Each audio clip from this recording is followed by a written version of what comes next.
Alors on est aujourd'hui le mardi 31 août, on est le 21 Elul. Et donc on commence notre cours, on commence aujourd'hui Parshat Nitzavim. On a deux parachiotes cette semaine, deux parachiotes très courtes, mais qui en vérité sont très riches. Je ne vais pas redire une fois de plus l'introduction conventionnelle. Chaque paracha est la plus riche, la plus importante de toutes, mais c'est effectivement le cas.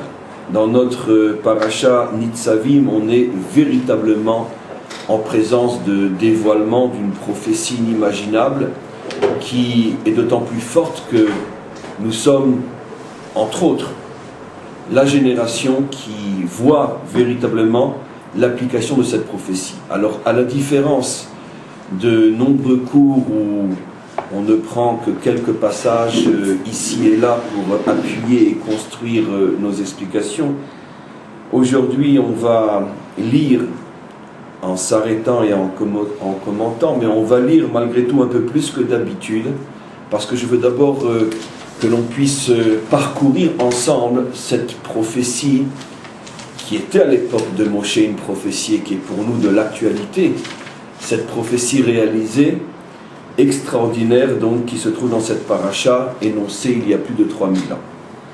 Donc on est dans Parshat Nitzavim, je suis au verset 21. Juste avant, Moshe vient de mettre en garde contre l'idolâtrie, une fois de plus, dans tout le 5e livre, dans toute la Torah en général, mais dans le 5e livre plus précisément. Il vient de nous mettre une fois de plus en garde contre l'idolâtrie, ça veut dire contre l'abandon des valeurs et de la vérité de la Torah, l'idolâtrie sous toutes ses formes, même dans ses formes modernes d'aujourd'hui. Et il dit au verset 21 la chose suivante. Écoutez-moi bien, oui, écoutez-le bien. Ve'amar ador ha'acharon. Et voilà ce que dira la dernière des générations.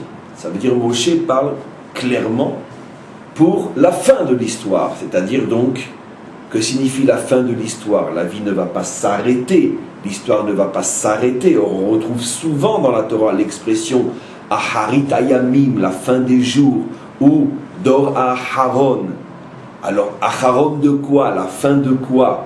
Ou souvent l'expression Ketz, qui veut dire aussi la fin de quoi? Alors bien sûr, tout le monde comprend avec un minimum de bon sens et surtout appuyé par l'explication des maîtres, qu'il s'agit ici de la fin d'une tranche historique, c'est-à-dire ce que nous appelons l'histoire jusqu'à la délivrance finale, puisque pratiquement toute la Torah de Moshe, ainsi que toute la Torah des prophètes, parle jusqu'à la délivrance finale.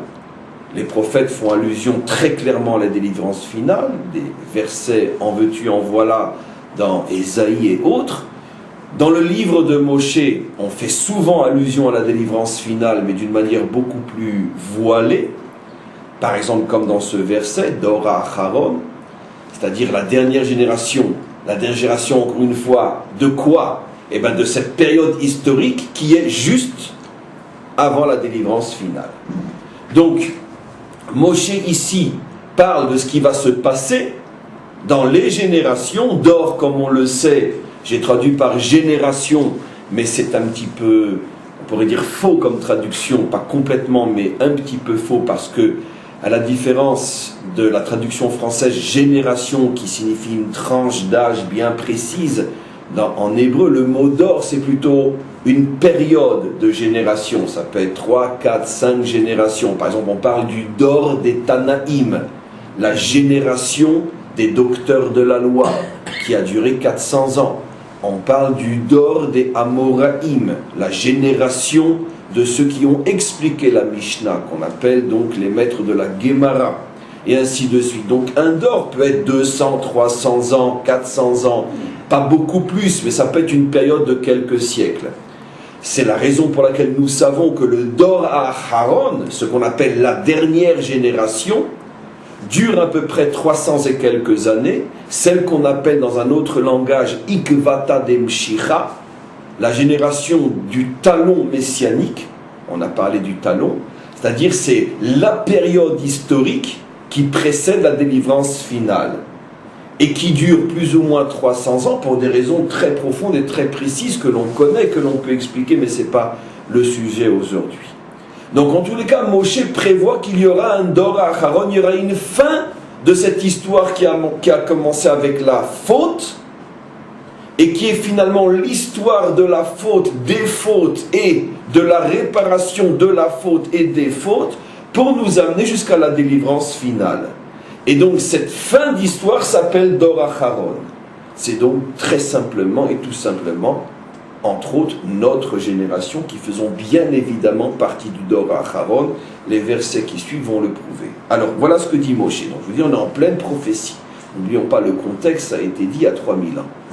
Ve'amar Dor Acharon. Et voilà qu'en fin d'histoire, Bnechem asher yakumu ma'acharechem, parleront les enfants qui sont vos descendants, Ve'anochi asher yavo me'eretz rechoka. Alors écoutez bien ce que je vais vous mettre en évidence dans ce cours, quelque chose de tout à fait unique dans toute la Torah. On fait rentrer le Nochi, on fait rentrer le non-juif, l'étranger, dans ce qui va suivre.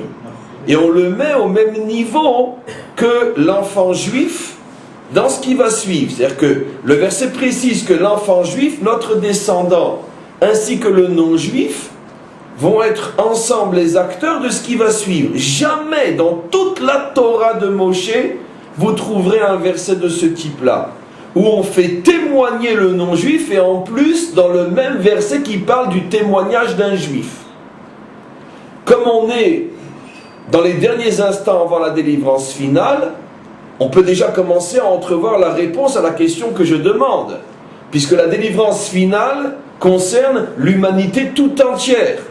C'est donc bien la preuve, et c'est pour ça que c'est la seule fois dans toute la Torah où on associe le non-juif au juif, parce que là il s'agit, comme on va le lire, il s'agit de quelque chose qui concerne l'humanité tout entière, puisqu'il s'agit de la prise de conscience qui sera celle du monde dans les derniers instants avant la délivrance finale. Et donc on voit très clairement, d'une part parce qu'il est dit Acharon, la dernière génération, et d'autre part parce que le non-juif intervient lui aussi, qu'on est bien en présence de la dernière génération avant la délivrance finale. Donc, je me répète, je le sais, mais c'est pas grave, ça concerne les non-juifs aussi. Et regardez la suite. Asher yavo me'eretz rechoka. Ton descendant juif, dit Moshe, ainsi que le non-juif qui l'accompagnera, viendront des endroits les plus éloignés de la terre. Pourquoi préciser me'eretz rechoka? Ça veut dire que ce qui va se passer à ce moment-là, la délivrance, sera tellement impressionnant que tout le monde va être interpellé, et même ceux qui sont très loin. C'est bien sûr un très loin qui n'est pas géographique. Ici on est dans le livre de la Torah, on n'est pas dans un livre d'histoire géographique, on est ici donc dans un livre qui est porteur de messages. Et donc quand la Torah parle d'Eretz Rechoka, ça veut dire même ceux qui sont les plus éloignés, qui ne se sentaient pas et jamais concernés par l'histoire d'Israël, même eux tout d'un coup vont se réveiller, vont se mettre à poser des questions. Je continue. Verraou et makot haaretzai.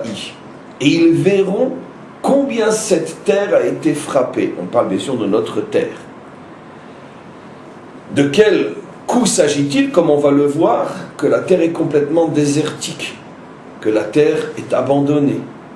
Verraou et makot haaretzai. Ils verront tous les coups que cette terre a pris. Vet tachalouéa. Et son affaiblissement. Asher chila Hashem ba. Combien Dieu l'a affaibli, combien il l'a rendu, on pourrait dire, misérable. C'est-à-dire, c'est quoi une terre misérable? Gofrit vamelar. Une terre remplie de soufre et de sel. Srefa. Entièrement brûlée. Brûlée dans le sens que, comme on va le voir, rien n'y pousse. Elle est brûlée par le soleil. Elle n'a pas été arrosée, elle n'a pas été abreuvée. Il n'y a pratiquement pas de pluie dans ce pays. À plus forte raison lorsque les Juifs n'y sont plus. Il ne pleut pas, car les seuls qui peuvent amener la bénédiction dans ce pays sont les Juifs, les enfants de cette terre. Donc une terre qui est sous un soleil de plomb pendant 2000 ans, qui n'est pas arrosée parce qu'il n'y a pas de cultivateur, et qui est pratiquement 10 mois sur 12 sous l'effet d'un soleil inimaginable, elle est complètement brûlée, cette terre-là, comme si on y avait parsemé du sel. Kol artsa lo tizra velo titzmar. Plus rien n'y a été semé et plus rien n'y a poussé, dit le verset. Velo ya'aleba kol esev. Il n'y pousse rien, même pas de mauvaises herbes qui poussent dans un champ qui est plus ou moins travaillé. Rien, c'est le désert total. Kema'apechat Sdom ve'amora. Elle ressemble aux villes de Sodome et Gomorrhe qui ont été retournées. Asher afar Hashem be'apo bechamoto, parce que Dieu effectivement l'a frappé dans sa colère. On parle de quelle époque? Quand l'enfant est revenu et quand le non-juif l'a accompagné et quand, après des siècles et des siècles, lorsqu'enfin ils sont revenus, ils se sont rendus compte que la terre était un véritable désert. Vous savez, comme je le dis toujours, le défaut inimaginable de l'accoutumance, c'est qu'on peut passer devant des trésors et on ne les voit pas. Bon, on voit, effectivement, on sait tous qu'il y a encore pas si longtemps que ça, à l'endroit où on parle, à l'endroit où a fleuri ce centre d'études et ce magnifique quartier dans lequel on enseigne, à cet endroit, il n'y a encore que 50 ans, il y avait des dunes de sable et des chacals qui se baladaient entre les dunes. Il y a encore 80 années seulement, toute la terre d'Israël était soit des marécages remplis d'insectes mortels, de moustiques mortels dans le nord, et de déserts à partir de pratiquement la hauteur de Tel Aviv jusqu'au sud. Tout le monde sait comment c'était il y a seulement 80 années. D'abord parce qu'à cette époque-là, on prenait déjà des photos. Deuxièmement, parce que tout le monde le sait. Et troisièmement, parce qu'on a encore suffisamment de juifs qui ont vécu cette époque-là pour nous témoigner de l'état dans lequel cette terre se trouvait. Mais de toute façon, le monde entier le sait, puisque même les historiens non-juifs ont témoigné pendant des siècles et étaient stupéfaits de voir comment une terre qui avait été à ce point florissante pouvait être à ce point un désert ou un marécage. Mais ça, tout le monde donc le sait. Donc quand on lit ce verset, on ne se rend pas bien compte de la puissance du message. Mais mes amis, qui nous dit ça? Moshe. À quelle époque? À une époque où cette terre s'appelait le jardin de Dieu sur terre, le paradis terrestre, où c'est marqué déjà à l'époque de quoi? Déjà à l'époque d'Abraham.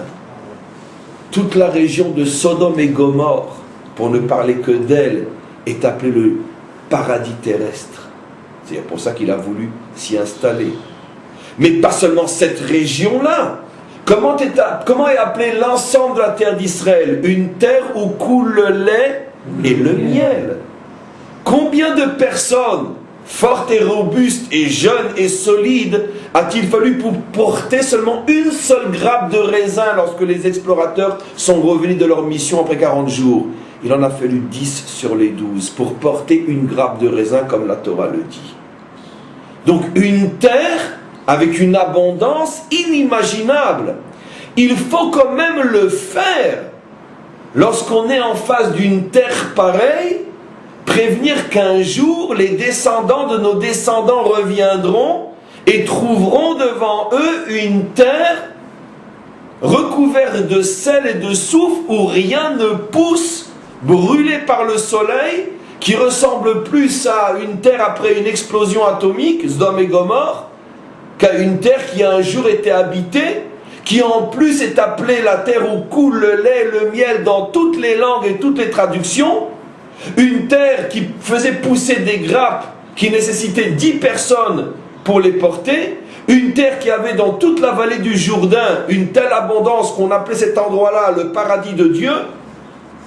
Il fallait quand même avoir un sacré courage pour s'engager, je parle de Moshe, il y a 3000 ans, et dire qu'un jour cette terre sera le symbole de la désolation Au point que, comme on le voir, même les nations ne comprendront pas. Posons la question, mais comment c'est possible?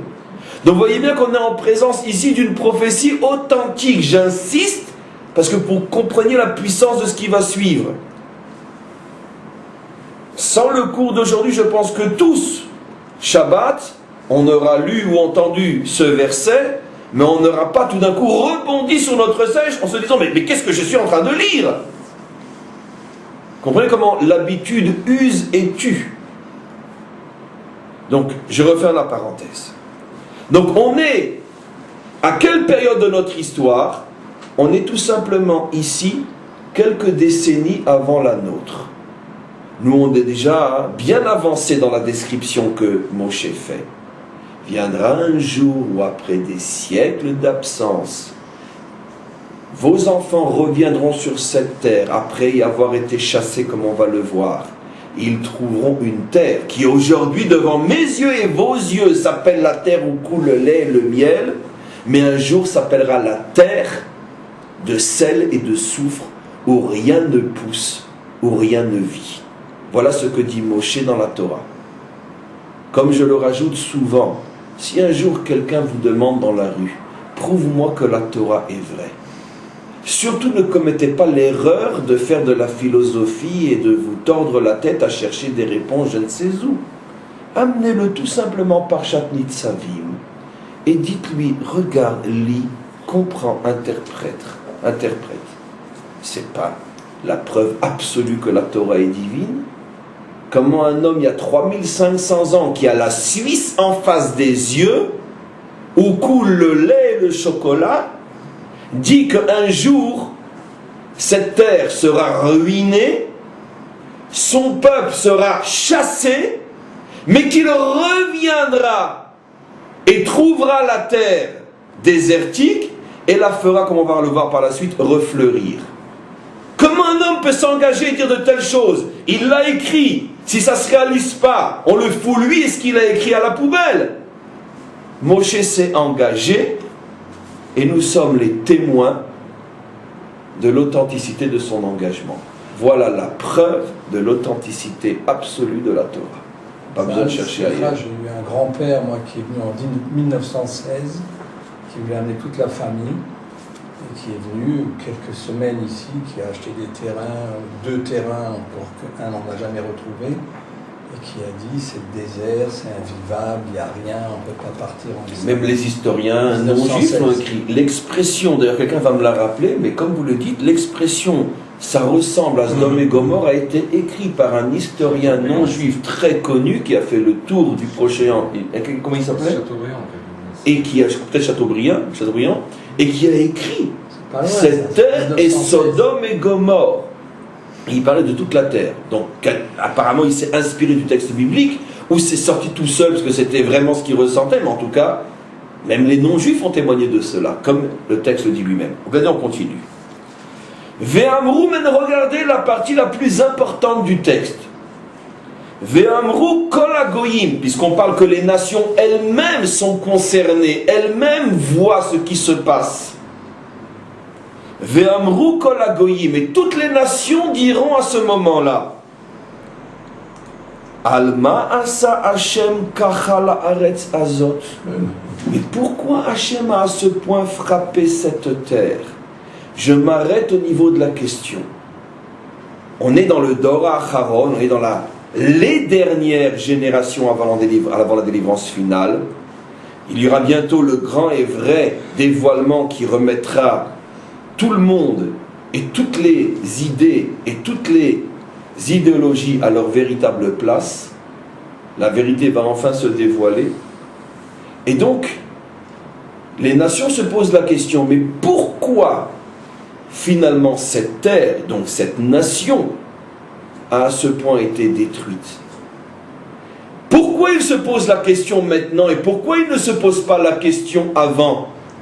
Parce que, n'oublions pas ce qu'a dit le verset que nous avons lu au début de ce cours. Le juif aussi revient. Et c'est ce qui interpelle maintenant le non-juif. Si cette terre était restée déserte et que les juifs n'étaient jamais revenus, alors la fameuse thèse qui va être contredite ici, la fameuse thèse qui a servi, on pourrait dire, de fondement à toute la religion chrétienne, ou d'une certaine manière même à l'islam, en tous les cas, toutes les religions qui sont issues du judaïsme, et qui disent, ils ont fauté, Dieu les a abandonnés, et l'exil éternel d'Israël, ainsi que la destruction éternelle de cette terre, sont les témoins vivants, l'exil et la destruction, les témoins vivants de l'abandon à cause des fautes, ou l'abandon parce que ils n'ont pas accepté pour les chrétiens la nouvelle alliance, ou ils n'ont pas accepté pour les musulmans la vérité vraie, la nouvelle et la dernière. Si les Juifs n'étaient jamais revenus sur leur terre, bien au contraire, les nations n'ont pas de questions à poser, ils n'en posent pas, puisque la réponse est évidente. Pourquoi la terre est détruite? Mais parce qu'ils ont abandonné Dieu, et parce que quand on leur a tendu la perche d'un nouveau testament, d'une nouvelle alliance, ils ne l'ont pas saisi. En plus, ils ont été contre cette nouvelle alliance. Donc, vous voyez bien pourquoi la terre est détruite. Et le juif en exil, le juif errant est le symbole vivant de la colère de Dieu contre ce peuple qui n'a pas voulu la nouvelle alliance, qu'elle soit chrétienne ou musulmane. Donc tant que les juifs ne reviennent pas, il n'y a pas de problème, il n'y a pas de question. Mais regardez, je tremble, la puissance du texte. Comment que le texte est précis. Si ce qui dérange les goyim, c'est que la terre soit transformée en sel et en soufre. Pourquoi attendent-ils la dernière génération pour poser la question? Je répète la réponse, qui est évidente, parce qu'ils n'ont pas besoin de réponse, ils la connaissent. Tant que Israël est en exil, on sait tous pourquoi la terre est détruite. Pour punir, pour l'éternité, ce peuple qui n'a pas accepté la nouvelle alliance. Mais maintenant que le juif revient, c'est le début du verset, alors le non-juif ne comprend plus rien. On s'affole au Vatican, on s'affole partout, mais qu'est-ce qui se passe? Mais ça contredit tout ce qu'on a toujours cru pendant des millénaires. S'il revient, donc c'est qu'il n'est pas abandonné. Et s'il n'est pas abandonné, alors pourquoi la terre a été détruite? Alors pourquoi a-t-il été en exil? Vous imaginez toutes les réunions secrètes, loin des caméras et loin des journalistes? Tous les grands de ce monde se réunissent. Mais qu'est-ce qui se passe? C'est ce que la Torah nous dit. Quand vous reviendrez, mes enfants, sachez que le monde se posera enfin la question. Mais alors pourquoi ont-ils souffert? Puisque Dieu ne les abandonne pas, puisqu'ils reviennent.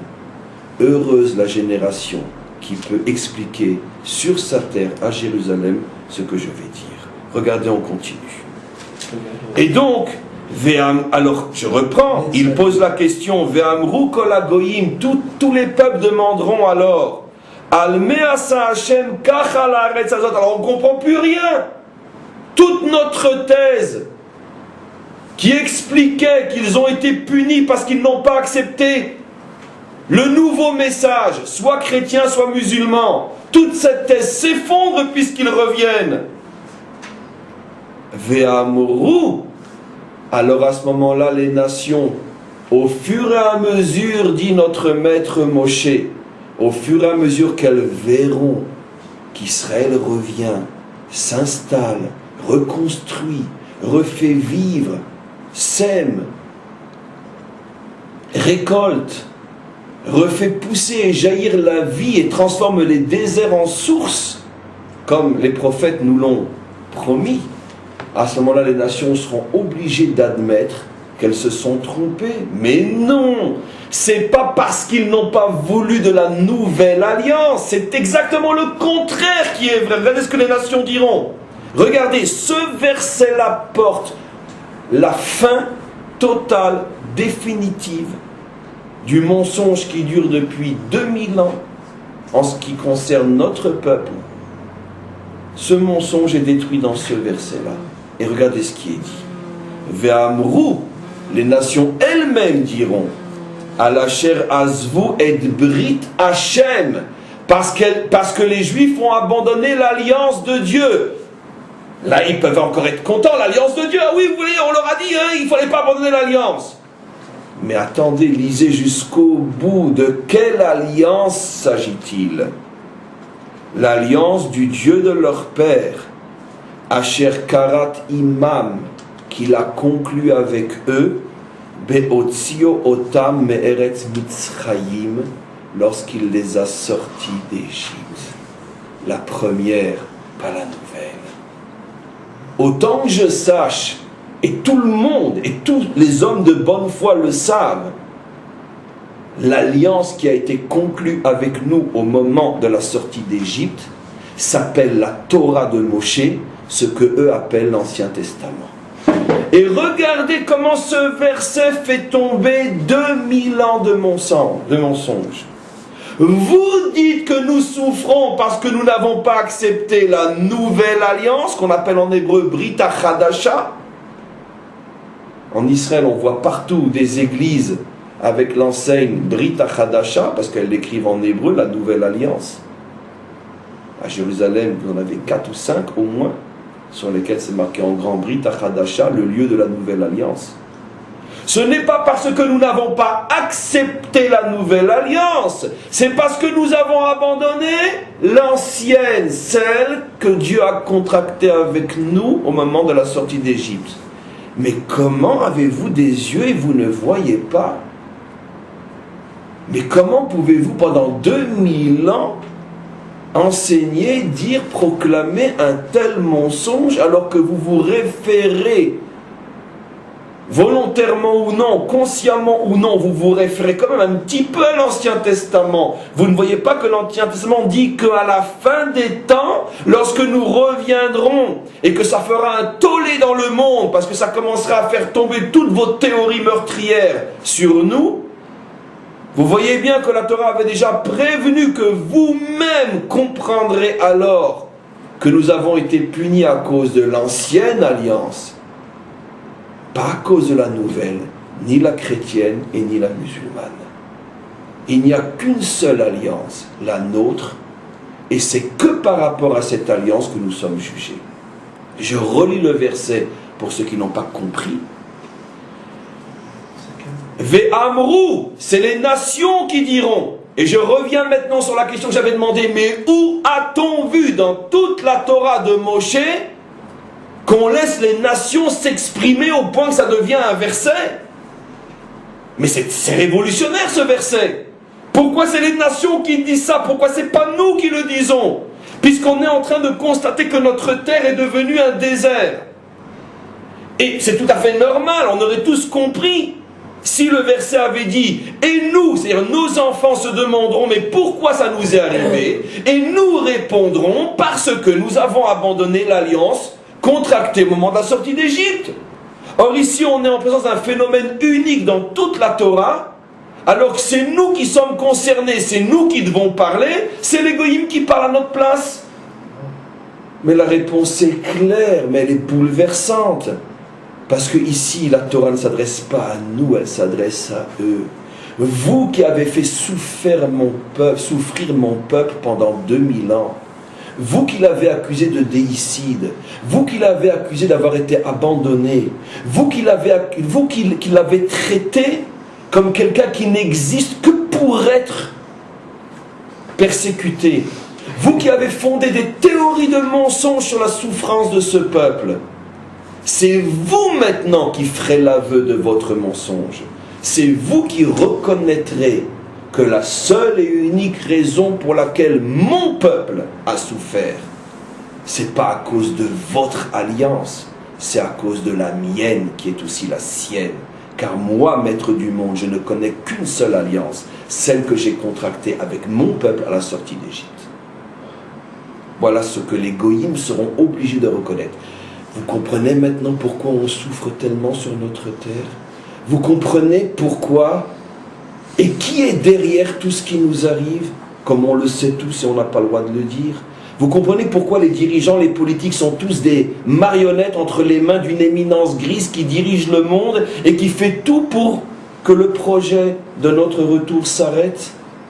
Parce qu'ils font tout pour ne pas arriver à cet aveu qui de toute façon leur sera arraché de la bouche, qu'ils le veuillent ou qu'ils ne le veuillent pas. Malheureusement, nous, on est encore avant ce verset. Comme je vous ai expliqué des fois, en 3 versets, il y a 300 ans d'histoire.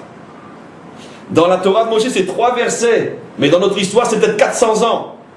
On a vécu déjà le début qui dit que le juif revient sur sa terre et qu'elle est un désert ou des marécages. On a aussi déjà vécu, où on est en plein vécu de ce questionnement des nations. Mais alors, on s'est fichu de nous pendant 2000 ans, quand on nous faisait croire que ce peuple avait été abandonné pour toujours parce qu'il avait tué Dieu, puisqu'ils reviennent. Et tous ont essayé de faire refleurir cette terre. Personne n'y est arrivé, et eux, rien qui mettent leurs doigts dessus, et elle devient un paradis. Alors tout le monde se pose la question, mais alors qu'est-ce qui s'est passé? Par contre, on n'est pas encore à la dernière étape de l'aveu. L'aveu, c'est encore peut-être pour quelques années ou quelques décennies. Pour l'instant, on est dans l'étape de la panique avant l'aveu. Et c'est pour ça qu'un complot inimaginable est en train d'être fomenté contre nous. Ce complot, bien sûr, on le sait très bien, a pour acteur principal les représentants des religions qui sont véritablement concernés par cet aveu, qui se servent des politiques, qui se servent de l'économie, qui se servent de toute on pourrait dire, l'apparence de ce qui apparemment dirige le monde. Parce que ce n'est pas eux qui dirigent le monde. Ceux qui dirigent le monde sont les éminences grises, comme toujours dans l'histoire, qu'on ne voit pas, dont on ne parle pas, mais qu'on devine et qu'on ressent. C'est eux qui, derrière, font monter et descendre qui ils veulent, quand ils le veulent. Et le souci est un et unique, détruire la nation d'Israël. Parce que si cette nation réussit, qu'est-ce qu'on va continuer à dire? C'est la fin de tout ce qu'on a construit pendant 2000 ans. Puisque si eux reviennent et que renaît véritablement de ses cendres l'ancienne alliance, c'est donc la preuve que la nôtre, elle n'est pas si nouvelle que ça. Et voilà l'enjeu que nous vivons aujourd'hui. Vous comprenez donc pourquoi en vérité le conflit que nous vivons aujourd'hui n'est absolument pas politique, mais il est religieux. Et le plus grand drame de notre nation, c'est qu'une grande partie d'entre nous s'obstine à ne pas ou à ne pas vouloir comprendre qu'il n'y a aucun conflit politique entre nous et nos voisins. Il y a un conflit mondial religieux entre nous et les 2 grandes religions issues de notre Torah. Et c'est ça le seul et unique véritable problème. Et aujourd'hui, l'un en se cachant derrière l'autre, mais ensemble, nous attaquent parce que leur peur véritable est que si nous continuons à réussir, c'est la fin de ce qu'ils ont construit les uns pendant 2000 ans et les autres pendant quelques siècles. C'est ça le vrai problème ici. Alors maintenant on continue. Si je m'en sors, j'aurai vraiment de la chance. En tous les cas, Asher, donc on continue, Asher karat imam beotziu otam me'eretz Mitzrayim. Cette alliance qui a été conclue au moment de la sortie d'Égypte. Et donc, qu'est-ce que ça veut dire? Ils ont abandonné cette alliance. La Torah est précise. Vayilchu ve'yavdu Elohim acherim. Cette alliance dans laquelle je m'étais présenté en leur disant: je suis l'Éternel, votre Dieu, qui vous a sorti d'Égypte, vous n'aurez pas d'autre Dieu que moi. C'est de cette alliance qu'on parle. Comment l'ont-ils profané? En allant servir d'autres dieux. Peut-être ça inclut aussi le fait en croyant à de nouvelles alliances. N'oublions pas que pendant 1 siècle, toute l'Église était juive. C'est les Juifs qui ont créé la nouvelle alliance, ce ne sont pas les non-Juifs. Donc au contraire, la Torah nous dit justement parce que vous avez été vers d'autres dieux, vous les Juifs, les nations n'ont fait qu'hériter ce que vous avez créé pendant plus d'1 siècle. Et les nations elles-mêmes l'ont oublié, que pendant plus d'un siècle, tous les chrétiens étaient juifs.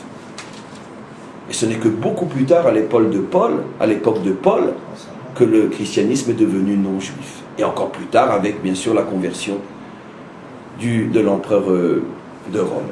On continue. Ils ont été servir d'autres dieux. Ils se sont prosternés devant eux. Des dieux qu'ils ne connaissaient pas. Effectivement, ces dieux-là, nous n'avons pas entendu parler d'eux au moment où nous sommes sortis d'Égypte. Des dieux auxquels ils n'avaient aucune part. Et regardez bien, le verset est clair. Et c'est pour ça que la colère de Dieu s'est enflammée. Je traduis bon, comme un idiot, mais c'est pas grave. C'est pour ça que la colère de Dieu s'est enflammée contre cette terre. C'est clair. La vie aléa et kolaklala pour y amener toute la malédiction. Donc, mes amis, c'est déjà énorme. Mais regardez ce que dit le verset 28. Pour le sceptique qui pourrait encore penser que oui mais, alors le maître du monde devine les oui mais, puisque c'est lui qui les a créés, c'est lui qui a donné la possibilité à l'homme de ne jamais voir 100% clairement pour ne pas trop esquinter son libre arbitre. Alors malgré tout, le bon Dieu entrevoit le oui mais, regardez ce qu'il dit dans le verset 28. Il dit Anistarot Lachem Elokin. N'essaye pas de comprendre les secrets de Dieu. Ça veut dire que de toute façon, dans l'histoire du monde en général et dans l'histoire de notre peuple en particulier, malgré toutes les explications, il restera toujours de grands secrets, de grandes zones d'ombre, de grands trous noirs qui pour l'instant ne pourront jamais être éclairés. La Shoah est l'un d'entre eux. Mais la Torah nous prévient. Ne mets pas ta tête, ne mets pas ton nez dans ce que tu ne peux pas comprendre pour l'instant.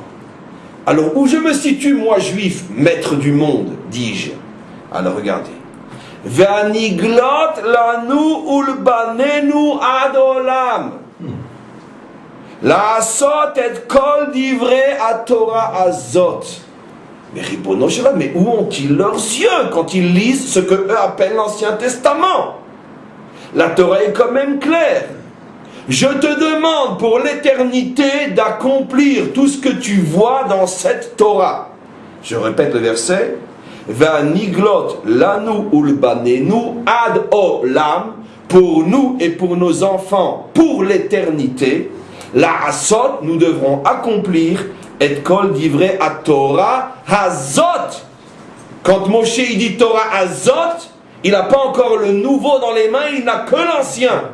Et sur l'ancien, il dit les olam pour l'éternité. Il n'y a plus de oui, mais. Et maintenant, on continue. Et maintenant, regardez ce que dit Moshe. Verset 1, chapitre 30. On va lire maintenant quelques versets qui sont une véritable merveille.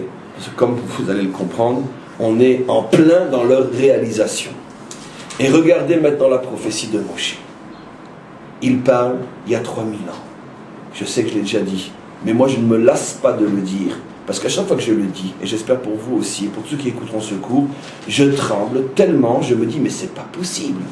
Comment un homme peut, il y a 3000 ans, dire des choses que moi, le descendant de son descendant, je suis en train de vivre. Il a parlé pour moi. Et regardez comment il a parlé pour moi, pour vous, pour tous ceux qui sont à Jérusalem aujourd'hui. Regardez ce qu'il a dit. Ve'aya ki yavou alecha kol advarim haele. Et voilà ce qu'il adviendra après que ce soit réalisé, tout ce dont je vous ai parlé. Et c'est quoi? Abracha ve'aklala. Toutes les bénédictions que je vous ai promis, et toutes les malédictions que je vous ai promis. Car dans notre histoire, nous avons tout eu. Les bénédictions, entre autres, à l'époque du roi Salomon. Les malédictions, entre autres, à l'époque de la destruction des 2 temples. Asher natati lefanecha, je t'avais prévenu, dit Moshe. Il me parle à moi comme s'il était là alors qu'il a parlé il y a 3000 ans. Et regardez-moi ce qu'il dit. Ve'ashevota el levavecha. C'est le plus beau passage de toute la Torah.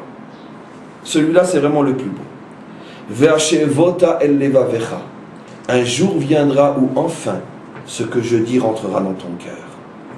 C'est-à-dire tu le comprendras enfin. Bechol hagoyim asher idichacha.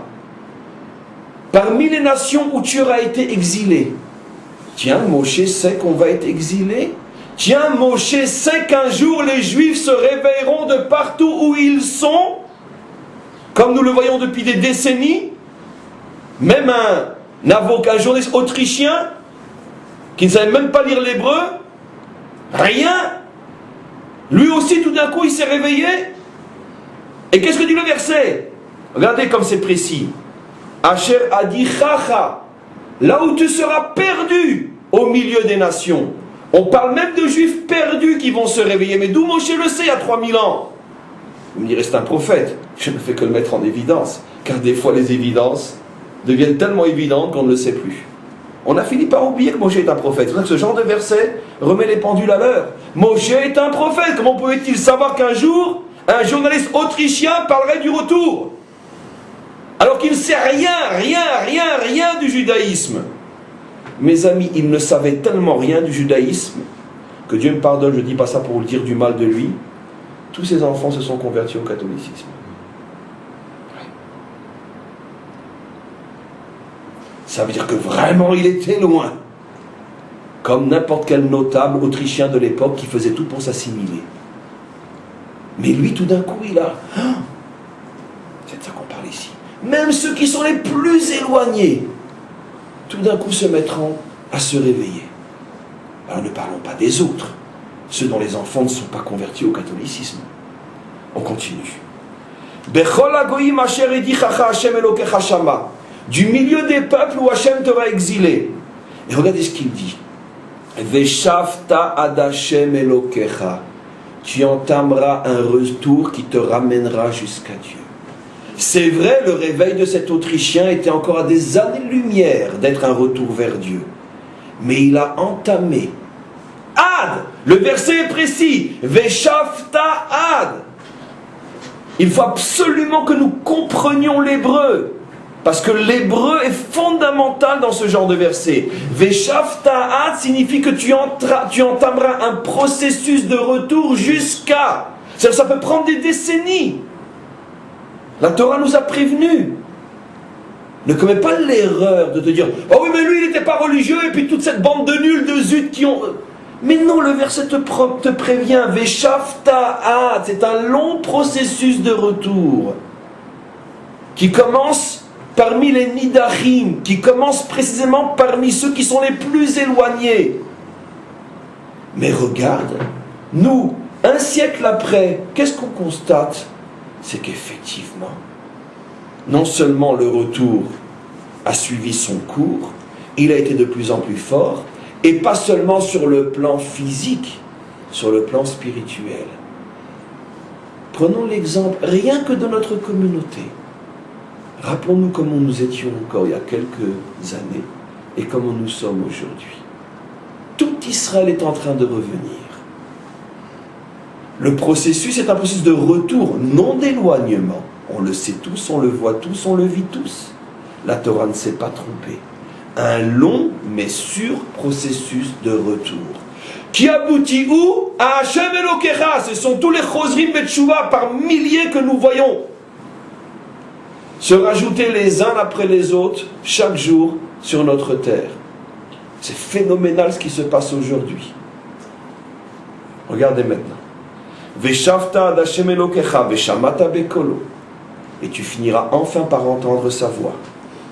Kechol asher anochi metzavecha ayom. Et regardez, et tu reviendras à ce que je t'ordonne aujourd'hui. À la fin des temps, vous reviendrez à ce que je vous ordonne aujourd'hui. Mais Ribono shel olam, mais il ne voit pas les autres, ce que Moshe nous dit. Il ne parle pas d'une nouvelle alliance, d'une nouvelle religion, d'une nouvelle croyance. Votre retour est vers ce que je vous ordonne aujourd'hui. Aujourd'hui, Moshe nous ordonne, quand il parle de manger kasher. Et donc ce qui rentre dans la bouche est aussi important que ce qui sort de la bouche. Aujourd'hui, Moshe nous demande de circoncire notre chair et pas seulement notre cœur. C'est à ça que Moshe fait allusion lorsqu'il dit ce que je vous ordonne aujourd'hui. On continue. Toi et tes enfants, vous reviendrez vers moi de tout votre cœur et de toute votre âme. Et regardez ce magnifique verset. Veshav Hashem Elokecha et Shevutecha. Et Dieu reviendra avec tes exilés. Comme Rachi et tout le commentaire le font remarquer, il n'est pas dit Veshiv Hashem et Shevutecha. Dieu fera revenir les exilés, mais il est dit, le génie de l'hébreu, Veshav Hashem, et Dieu reviendra avec les exilés. Rachi s'étonne. Qu'est-ce que ça veut dire que Dieu revient? Dieu est-il en exil? Et Rachi répond oui. Lorsque Israël est en exil, Dieu est en exil. C'est-à-dire en bon français, l'identité véritable de Dieu s'est voilée, en même temps que l'identité véritable d'Israël s'est voilée. Puisque un juif à Paris, un juif à New York, un juif partout où il se trouve, est un juif avec une identité tronquée, car il est absolument évident qu'on ne peut pas porter la véritable identité juive lorsqu'on n'est pas d'abord dans le lieu où se dévoile véritablement l'identité, qui est la terre d'Israël. Donc c'est absolument évident que automatiquement l'exil signifie le voile de l'identité juive hébraïque authentique. Mais ça, on le savait, ou du moins, si on est honnête, on est prêt à le reconnaître. Mais on ne savait pas que cela accompagnait aussi le voilement de l'identité divine. Ce qui veut dire que tant qu'il y a un juif en exil, Dieu est en exil. Ça veut dire qu'on ne peut pas connaître Dieu véritablement. Donc comment peut-on parler d'une nouvelle religion alors que Dieu est complètement voilé et que plus personne ne peut le connaître, précisément parce que Israël est en exil? Voilà comment, en 2 mots, la Torah révèle un des plus grands secrets de notre histoire. Vous avez intérêt, juif, à revenir vite sur votre terre. Parce que chacun d'entre vous, qui, chaque matin, va encore faire les slichot à Paris, va encore faire les slichot à New York ou je ne sais où, est responsable du voilement de l'identité divine. C'est ce que les évangélistes disent. Et donc, comment? C'est ce que les évangélistes disent. Oui, d'une certaine manière, puisqu'ils veulent que l'on revienne tous ici. Avec énormément de nuances, malgré tout, que je ne peux traiter ici dans ce cours. Parce que c'est absolument évident qu'il y a forcément des nuances énormes, essentielles et fondamentales entre ce que nous disons et entre ce que d'autres disent, même si souvent ce que d'autres disent, malgré tout, converge énormément vers la lettre et l'esprit de ce que je dis. Donc, automatiquement, le verset nous explique Veshav Hashem et Shevutecha, Dieu revient avec les exilés, ce qui veut dire donc, encore une fois, qu'on ne se joue pas la comédie, qu'on ne se cherche pas de bonnes excuses, il n'y a pas de dévoilement de Dieu en dehors de la terre d'Israël, ou pour le dire d'une manière plus claire encore, il n'est pas possible de révéler l'identité de Dieu tant que le dernier des Juifs en exil ne sera pas revenu. Et sur ce que je viens de dire maintenant, tel que je viens de l'exprimer, personne au monde, aucun maître d'Israël ne s'est opposé à une affirmation pareille. Ils ont tous dit ce que je dis, mais chacun à leur manière, et tous ceux qui n'ont pas encore compris ça ne font que falsifier l'enseignement du maître auquel ils se réclament. Car il n'y a aucun maître sérieux au monde qui peut dire que l'on peut dévoiler véritablement Dieu en dehors de cette période où tous les Juifs seront revenus.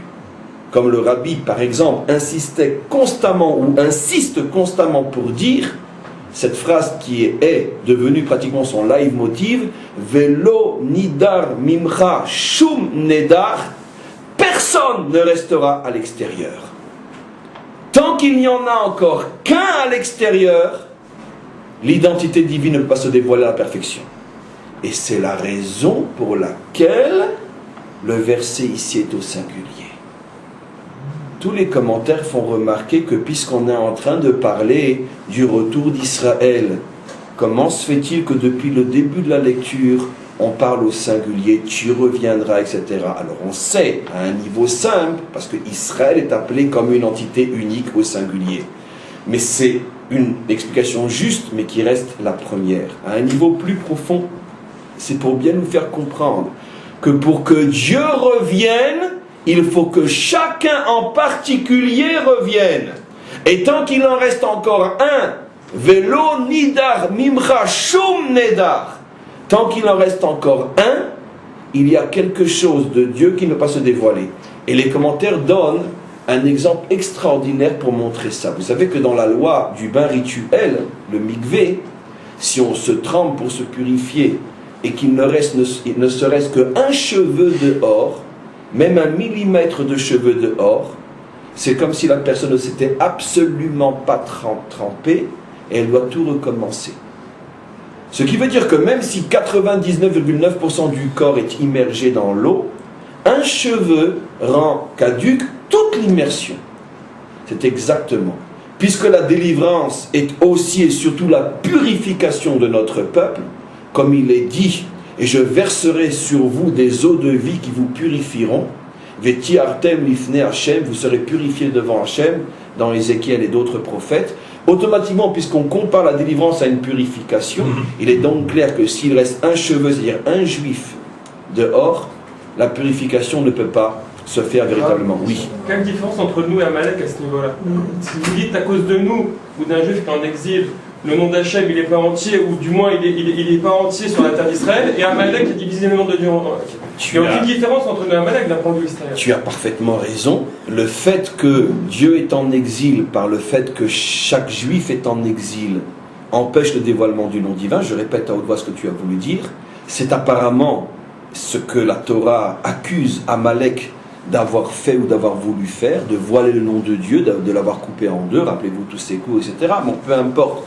La question est-ce qu'apparemment c'est un comportement amalécite? Oui, non, oui et pourquoi?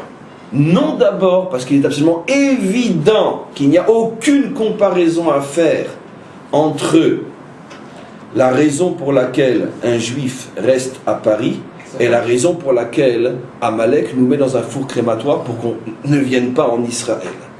La comparaison, j'ai pas besoin d'aller plus loin. Mais malgré tout, je vais aller malgré tout plus loin.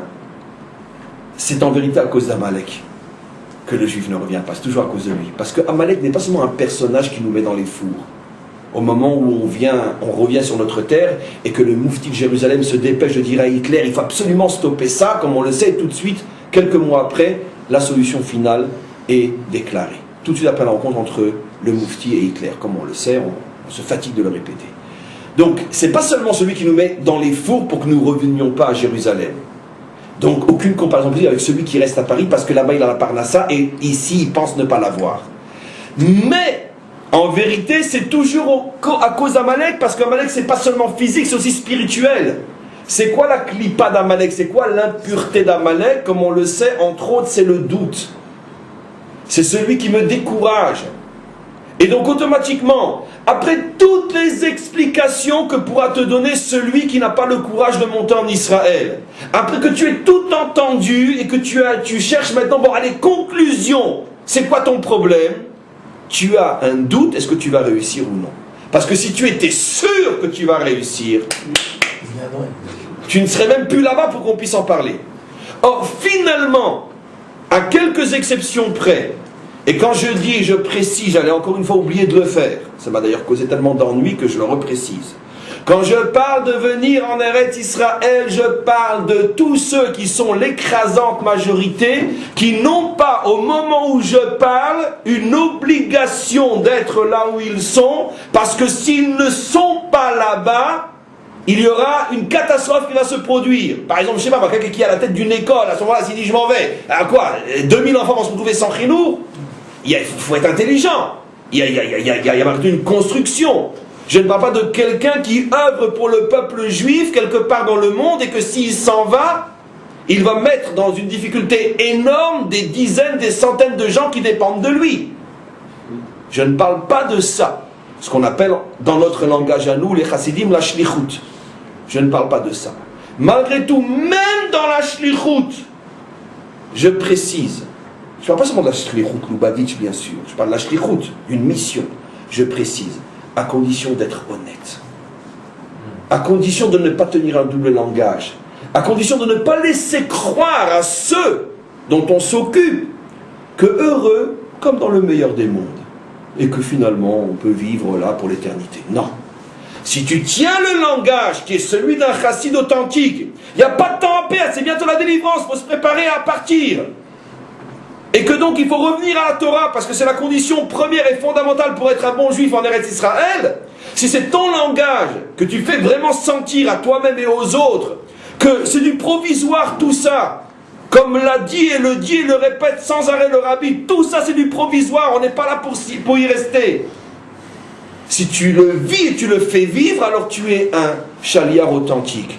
Mais si tu fais croire qu'on est là pour des siècles, et qu'après tout, je veux dire, même si on n'avait pas Israël, c'est tellement bien là où on est, si c'est ce que tu vis et que tu fais vivre, alors là c'est la catastrophe. Là tu trahis ta mission. Et surtout tu trahis le maître du monde.